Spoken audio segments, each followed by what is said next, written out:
Okay, so I felt like, growing up in Ghana, every child is a storyteller. Naturally, every child is a storyteller.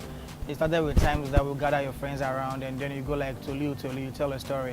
But I just realized it was the moment I was like really happiest the most, gather people around, tell them stories, and usually they have stories that were not true, so like fiction. And then back in school during our day, I just gather my friends, like I write for them and I cast them. Okay, you are this, and then we have a play, school play. And then I just realized I could write when I was in SS. That was when I realized I could write because I was really terrible at like most of the subjects. And then literature was like my strongest subject. So I just felt like then why not write? Because writing was something that made me very happy. Yes, my writing, like it's the biggest escape. Like it's the biggest escape that I have. Because for me, I like to write to live in the worlds that I create. Because I feel living in Ghana, actually, you are not allowed to really express yourself or really explore to live to your maximum like best. So for me, I get to live the life that I really want to live through my characters. So I just create my characters, and I want the characters to be dysfunctional. I want the characters to be not be conventional. I want the characters to be disruptive. I want the characters to like go against the societal status quo and everything. So for me, if you go through my stories or if you go through my scripts, you find the characters in there who are living the life I really wish I could live. So I see like writing as a different form of escape for me. The whole point is like every character has different traits. There's no character that encompasses like the kind of person I would like to be if I could be any of them. So I don't think I would like to be any of my characters, but then I would like to be bits of every character that I have written. The part of myself that I share in my writing is like my vulnerability. I'm quite vulnerable, like quite emotional, but then I'm not really allowed to express that. You know what society says, like men don't cry and all that bullshit. So for me, I like to write characters, like male characters who are really in tune with their emotions. I like to write male characters who are really expressive, who are able to like go all out there and live their best lives. So yeah.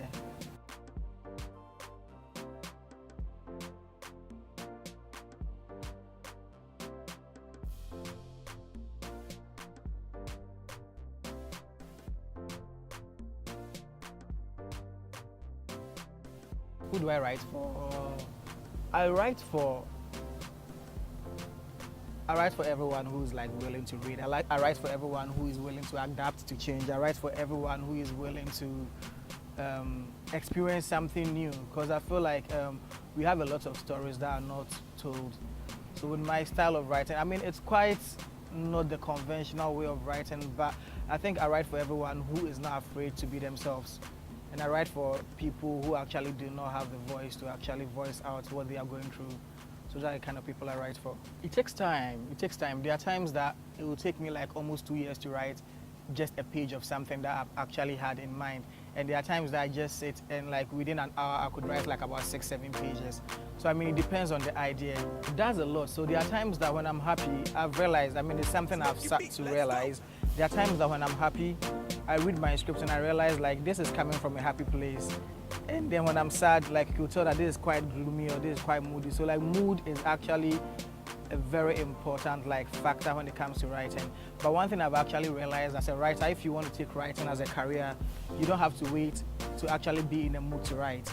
Because it's like a doctor wakes up every morning and goes to work. A banker wakes up every day and goes to work. A lawyer wakes up and goes to work. A banker doesn't have to say, I'm not in the mood. So as a writer, I really can't say I'm not in the mood to write. I should write, probably not in the mood to write this very particular subject, but then whichever mood I find myself in should be able to translate into something else I want to write. There's no place I like to go for inspiration, but usually most of my inspiration comes when I'm in the washroom. Yeah, that's like most of my, and it's like the kind of place in my house. I spend most of my time at home in my washroom. So that's like where I get most of the inspirations, because I like to be in that space. When I have creative block, I just let it go. Like I just leave the character, listen to music, read over old stuff that I've written. So one thing that I really spend a lot of time doing is to make sure whichever story I write, I do not have similar characters in there. So once I am blocked, I just let it go. Like I just probably move on to write something else. Maybe that particular story, I can't continue with it. So I just move on to write something else, which like I really want to write. Or when I'm being lazy, I just watch a movie or listen to music or just sleep.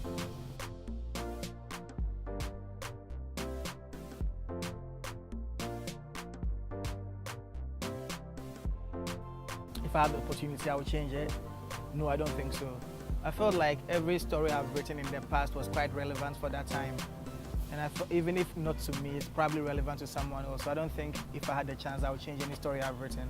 Yeah, as I was evolving, so for me, right from scratch, I believe in that a story should have like an intro, a body, and conclusion. But then, as I found myself as a writer, I never really did obey those rules. Those are the rules that are there, but then it should be in no particular order.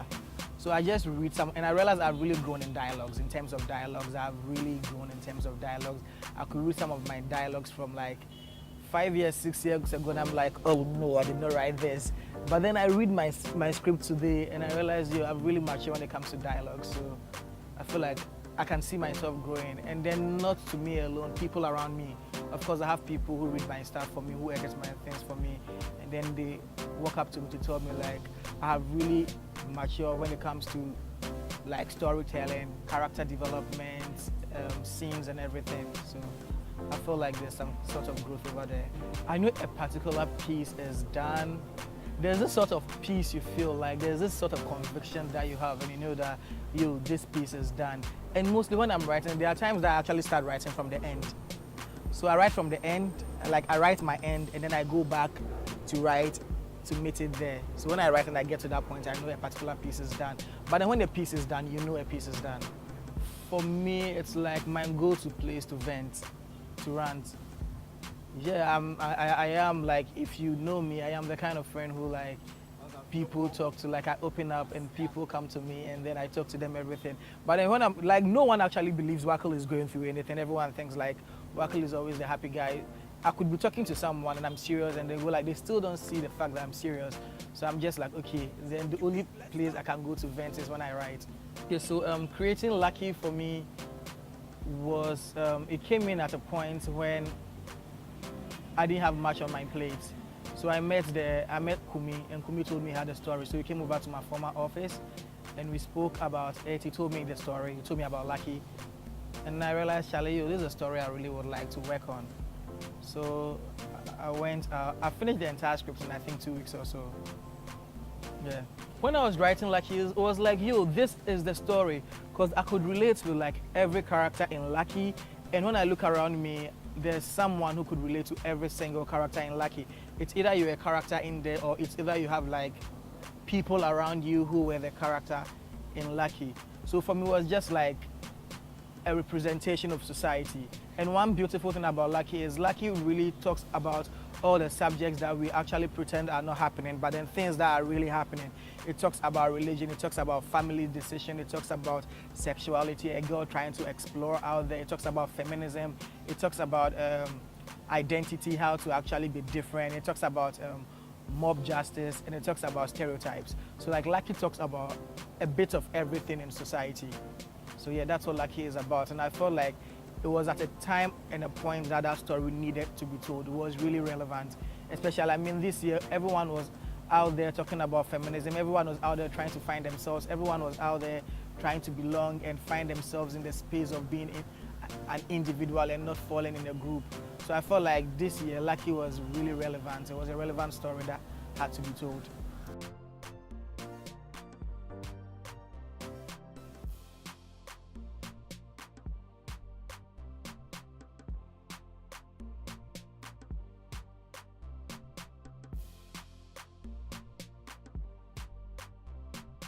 Interesting, like it was overwhelming. It was really overwhelming to see people because we most of the targets we were trying to target with Lucky were people who come on social media and make a post about how the Ghana movie industry is dead, about how they really don't want to see any, like they didn't want to see any Ghana movie. So Lucky came out right after Black Panther, like a few months after Black Panther. So it was like the same people who went to the cinema to watch Black Panther, we needed them to come to the cinema to watch Lucky, because then we can't go like Ghana doesn't have, Ghana or Accra, we do not have a cinema culture. We actually do have a cinema culture. People go to the cinema if the movie is good. So Lucky for me was like my make or break. If people come to the cinema to watch Lucky and then it wasn't like up to standard, then they just go back to their timeline to just confirm the fact that, oh, you see why we do not watch Ghanaian movies, like this is the exact reason why we do not watch Ghanaian movies. But then they came out in their numbers and they watched it, and I went to the timeline. It was amazing seeing like all the good reviews coming through and being like our first feature film. Like when I talk about our first feature film, I mean myself and Abstract working together, like being the first feature film I've worked on with Abstract. It was amazing. Actually, everything on my blog, like every single thing on my blog, I either wrote it in traffic or wrote it on my way home or wrote it like when I'm bored. Like there's never a time, especially the things that make to my blog. Usually the things that make to my blog are stuff that I didn't even put any effort into writing. Things that I'll just sit on my phone and just be writing. There are stuff that make it to my blog because I spend most of my time to write commission projects, like projects that I'm being paid to write. Like those are the stuff I spend most of my time doing, or stuff that I have to write for work. But every single thing that migrates to my blog are stuff that I didn't put any thought into writing. Like I just started writing the first sentence and I didn't know how it will end, but then eventually ended like it turned out really great. I think if I wasn't expressing myself through writing, I might through photography or fashion. I probably might have been a fashion designer in my previous life. If I wasn't like writing, I would do photography or fashion. This reminds me of Poitra. I don't know if she knows this, but then Poitra has been like a source of inspiration to me. So we met one time and I made her watch my short film. I made her watch my first short film because I wasn't entirely confident about my project.